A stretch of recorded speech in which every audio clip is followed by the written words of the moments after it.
Telecompanija იმედი გზა 2007 წლის 7 ნოემბრიდან 2012 წლის 7 ნოემბრამდე.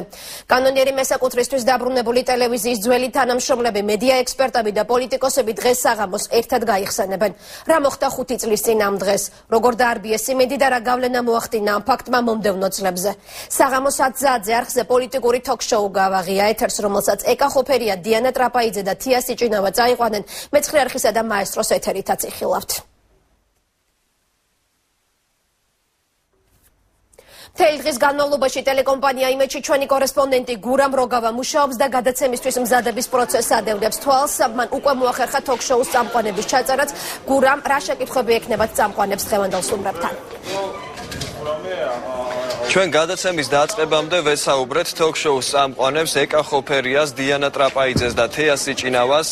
მათთვის, რა თქმა უნდა, ეს დღე განსაკუთრებით ემოციურია, ისევე როგორც ყველა ჟურნალისტისთვის, როგორც ჩვენთან საუბრისას თეა სიჭინავამ აღნიშნა, 5 წლის წინ ხელისუფლებამ დაიწყო ზეწოლა და ტერორი მედიაზე, კონკრეტულად იმედიდან დაიწყო ეს ყოველივე სადამსჯელო ოპერაციას უწოდებს ამ მოვლენებს თეა სიჭინავა და ეს პროცესები მისი თქმით დღემდე გრძელდებოდა.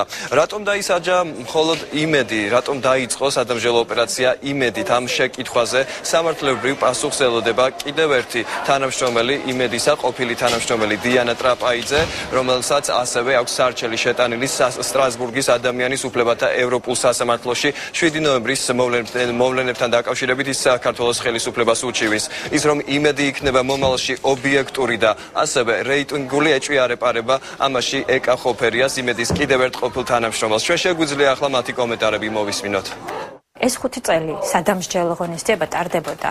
მე ძალიან დიდი იმედს ვიტოვებ, რომ ტელეკომპანია იმედთან დაკავშირებით მომხდარი ბოლო მოვლენები, ის რომ სამართლიანობა აღსდგა მფლობელთან დაკავშირებით ამ ტელევიზიაში იმედის მომცემია იმისა, რომ მედიასთან დაკავშირებით მდგომარეობა გამოსწორდება და უბრალოდ ჩვენ ძალიან დიდი გამოცდილება გვაქვს უკვე ჟურნალისტებს იმისა, რომ ხელისუფლებას აღარ მივცეთ იმის საშუალება და უფლება, რომ ისე მოგვექცნენ ჩვენ ჟურნალისტებს, როგორც ეს გააკეთეს 2007 წლის 7 ნოემბერს. მე ვარ ერთ-ერთი ავტორი საქმისა, რომელსაც ქვია დიანა ტრაპაიძე საქართველოს წინააღმდეგ და მე ვეცდები ყველანაირად, როგორც ამ პროცესების ერთ-ერთმა მონაწილემ, სამართლებრივი პასუხი მივიღო კითხვაზე, რატომ დავისაჯეთ ჩვენ 7 ნოემბერს. შესაძლოა მე მაქვს პასუხი ამ კითხვაზე, მაგრამ არა სამართლებრივი. ეს ტელევიზია იქნება ისეთი, როგორც იყო ჩაფიქრებული, ობიექტური, ძლიერი, თქვათ სამართლიანი, რეიტინგული, დარწმუნებული რომ ძალიან ბევრი კარგი ჟურნალისტი აქ იმუშავებს, დაბრუნდებათ, როგორც ეს თქვათ ჩემი საქმე არის. ეს არის ტელევიზია, საჩება მე ძალიან ბევრი არ მიმუშავია, მაგრამ ჩემი ცხოვრების ყველაზე მნიშვნელოვანი, ერთ-ერთი ყველაზე მნიშვნელოვანი ეტაპი დაიწყო და დამთავრდა აქ.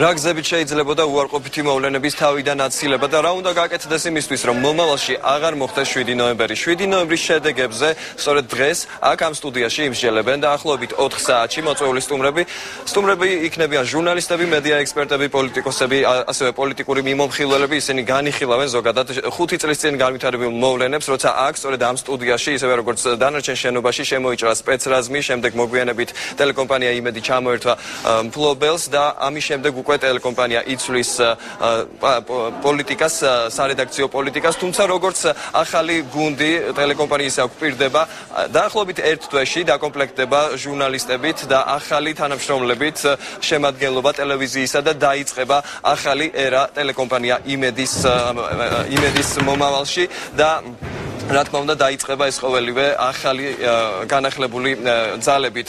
ტელეკომპანია იმედი დაიბრუნებს ძველ ლოგოს და ასევე ფერებს.